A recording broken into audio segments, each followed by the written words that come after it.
Meghan Markle believed she was crafting a grand comeback, but instead of serving up a sweet success, what emerged felt more like burnt toast than a gourmet tart.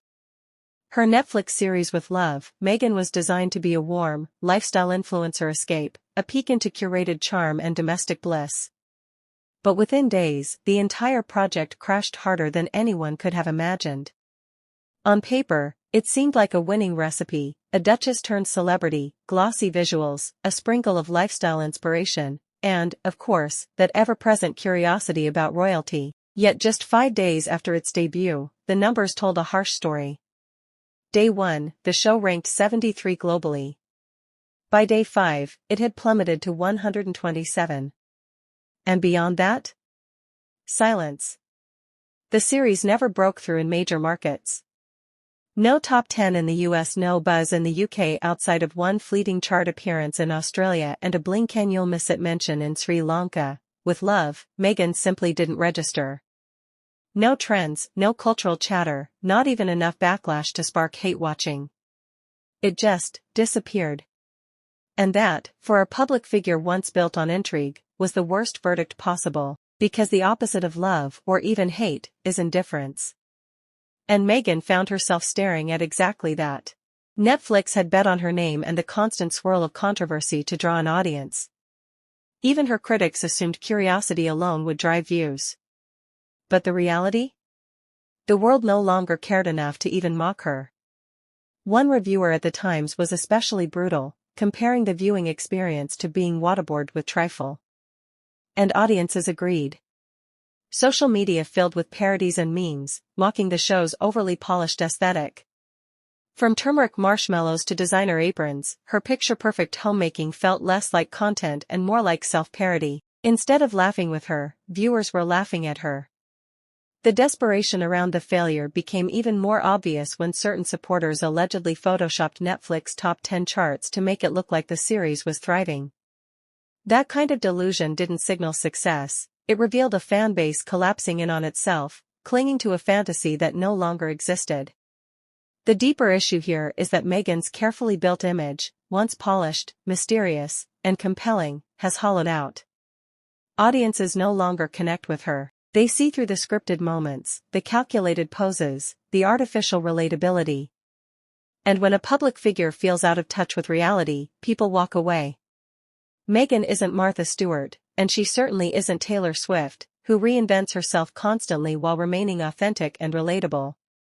Yet Meghan's camp even tried to blame the failure of With Love, Meghan on Taylor Swift's surprise engagement to Travis Kelce, claiming that Swift stole all the headlines. But let's be real. If a single celebrity engagement can derail your entire project, it was never strong enough to stand on its own. For years, Meghan's team had managed to spin every small win into a headline. A podcast award here, a streaming deal there. But this time, there was nothing to spin. No viral moments, no chart placements, no PR tricks to hide the truth, the show simply didn't land. In entertainment, silence is the loudest failure of all. The tone deafness of the series only made things worse. At a time when people crave authenticity, seeing someone present flawless kitchens and Pinterest-ready quotes felt hollow and even insulting. Many working mothers spoke out, saying the portrayal was detached from real life and almost offensive. If that was Meghan's definition of relatable, audiences weren't buying it. And Netflix? They aren't in the business of protecting egos. When the Sussexes signed that multi-million-dollar deal, expectations were clear: deliver results. Instead, the documentaries underperformed, an animated series was cancelled before launch, and now with Love, Meghan joins the graveyard of forgettable streaming flops. Hollywood has a saying, you're only as good as your last hit. Meghan hasn't had one since leaving the palace. Every new venture looks more like a vanity project than a genuine attempt to connect. Even Peppa Pig, yes, a children's cartoon, has been outperforming her content. What makes this collapse so striking is that Meghan had every advantage: global name recognition, controversy that guaranteed headlines, and the backing of one of the world's biggest streaming platforms. Yet none of it could convince people to watch. That's not accidental, it's the result of ignoring what audiences actually want and pushing a brand image instead. Viewers today don't want curated perfection.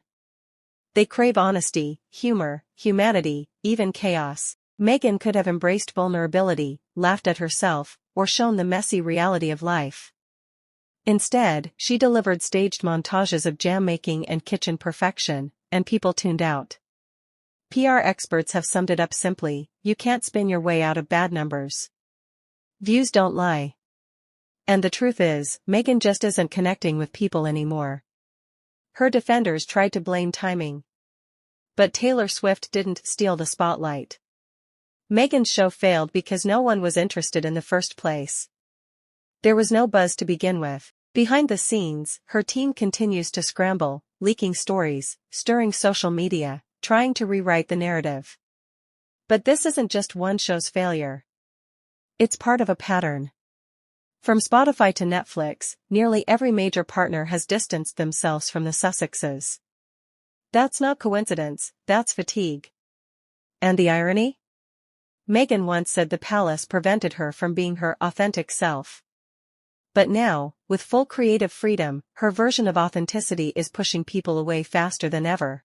Meanwhile, inside the royal family, the fallout continues. Prince William, watching from a distance, has reportedly grown more resolute than ever.